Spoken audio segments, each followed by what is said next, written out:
Welcome back to Newsmax Prime. Today, China devalued its currency in response to its failing economy. John Bachman has more. Some financial experts are calling it an act of war, a currency war to be exact. Think about it. China needs to up its exports to improve its sagging economy. So by making its currency less valuable compared to other global currencies, China can make products manufactured in other parts of the world effectively more expensive and harder to export. That's the simple part, but there's much more to it than that, and that's why the world economy is reacting with such great concern today. China has rattled the global economy. The 2% devaluation of the yuan has already pushed the U.S. dollar higher, and right away, U.S. stock indices dropped more than 1%. Global equity markets also fell sharply. Oil sank even further. It also raised fears about a new currency war as other nations devalue simply to compete with China. And there are political implications. Donald Trump says China's surprise move is going to have a huge impact. They're just destroying us. Our currency is going up, which sounds good, but actually, if you look at what it's doing to our country, and they're cutting their currency, they keep devaluing their currency until they get it right. They're doing a big cut in the yuan, and it's going to be devastating for us. According to the Wall Street Journal, the most immediate effect is that it signals to the world that Beijing thinks the Chinese economy is sputtering. The move suggests China is looking for ways to get it going again, but it also has major implications for the U.S. and other countries that trade with China because it puts their companies at a disadvantage. The move could also add some tension when President Xi Jinping visits the United States in September. Back to you.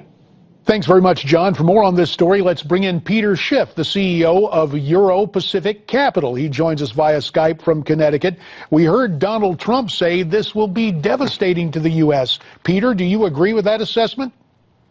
No, there are a lot of problems for the U.S., but this is not one of them. You know, China's economy is not failing, and this is a small devaluation, 2%. The Chinese currency has increased in value dramatically over the past several years, along with the U.S. dollar. So this move was motivated not by the exchange rate between the yuan and the dollar, but between the yuan and all the other currencies, because the dollar is in a bubble right now. The dollar is very overvalued, and since the yuan was pegged to the dollar, that currency rose along with the dollar. So this is a very small devaluation, which I think is only temporary, because I believe the dollar is a bubble. In fact, the dollar was actually down today against the euro. It was only up against some of the commodity currencies and the yuan. But I think this dollar bubble is going to burst. Our economy is in much worse shape than the Chinese economy. I think the Fed is going to be forced to admit this. I think they're not going to be raising interest rates. I think they're going to be doing QE4. That's going to sink the dollar. And then the Chinese are going to have to revalue their currency much higher in the future against the dollar. And it's the dollar collapsing that's going to hurt the U.S., not this recent move by China. So in everyday language, this devaluation of the yuan is not that big a deal, but you really see the American dollar collapsing.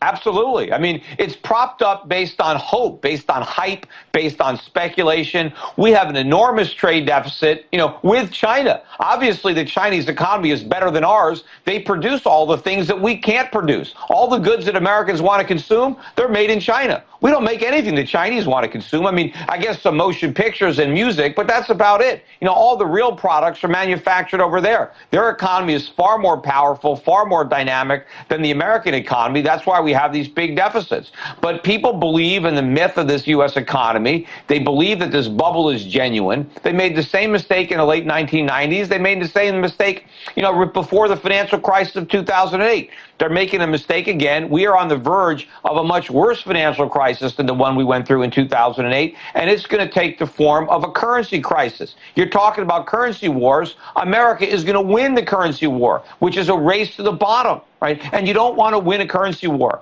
because a currency war is different from most wars in that the object is to kill yourself. And unfortunately, we're going to succeed.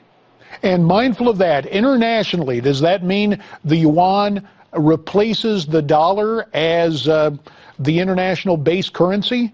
We've got about a minute left. It very well may. Who knows? I mean, I think the Chinese are accumulating a lot of gold. I think they're, being very quiet about how much gold they're buying. In fact, I think they're deliberately misrepresenting how much their gold holdings have increased. They are taking advantage of the recent weakness in the price of gold to buy more. And by the way, the gold was up today. Not only was it up big in terms of the yuan, but it rose in terms of the dollar as well. And so for stateside investors and interested folks, bottom line is to get back to precious metals. 20 seconds, Peter. Yeah, take advantage of the overvalued dollar by selling into it. Buy gold while it's on sale. Buy foreign assets. Buy foreign stocks. Get out of the dollar before the bottom drops out. All right, Peter Schiff, the bottom didn't drop out, but we lost your picture via Skype. However, we got your excellent advice, and we always appreciate your point of view. Thanks again. So, you heard what Peter had to say. What do you think of this currency war? We'd love to get your comments. Best place to send them, this site, newsmaxtv.com/comments. We're coming back with more on Newsmax Prime.